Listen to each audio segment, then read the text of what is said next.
কেমন আছো? কেমন আছো সোনা? কি করতেছো? হ্যাঁ, হ্যালো। ওই ফোনটা বন্ধ করো, ওই যে কি সাউন্ড আসতেছে। হ্যালো। পরে ছাড়ো। তোমারে কি বললাম কালকে? কি বললেন? শুনি না কিছু। বলছি একটা হোটেল ঠিক করো। ওরে বাবা! আমি তো যাবোই না হোটেলে। আমার রোজা রমজানের দিন। রোজার পরে এনেই করবো, ইফতারের পরে। হ্যালো। বলছি তো তোমার সব চাওয়া পূরণ করবো, সব সব তোমার দাবি মানবো। হ্যালো।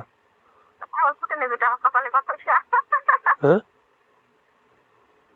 কি? হ্যালো, বাবারে! কি বলছো? তারপরে তো তোর বিয়ে দেওয়া লাগবে। তারপরে তো তোর মেয়ে বিয়ে দেওয়া লাগবে। আমি এখন ওগুলো করার সময় আছে। কেন? অন্য কিছু খাবার। কেন মানে বুড়ো হয়ে গেছো? পুরাই নাই তো কি হয়েছে? তো তা কেন মানে ওগুলো কি এখন আর দরকার নাই নাকি? স্পিকারে আছে কম কথা ঠিক করলাম।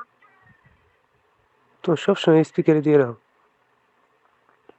স্পিকারে দিয়ে রাখি না, ওই যে ফোন কল আসলে তারপরে কল থেকে বেরিয়ে গেলে স্পিকার হয়ে যায় আপনি আপনি।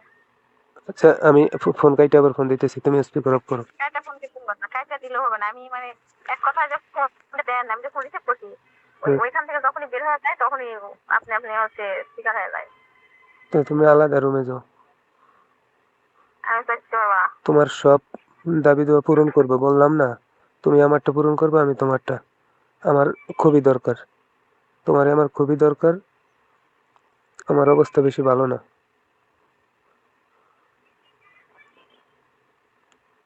হ্যালো। হ্যাঁ, বাইরে, ঘরের বাইরেই বাইরেতে পারি না, এমন অবস্থা। বলো। পারেন না যে পুকুর পাড়ে থাকে না, একা একা ওখানেই থাকবেন। তাহলে হইছে। মানুষের সামনে তো বাইরানো যায় না, মানে ওটা মানে একদম এখন আর কি বলবো, মানে সিরিয়াস অবস্থায় আছি। তোমার সব কিছুই মানবো, দাবি দেওয়া।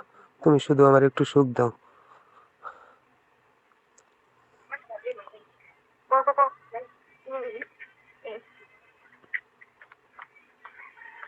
এত কষ্টের কষ্টের স্টোরি দাও কেন?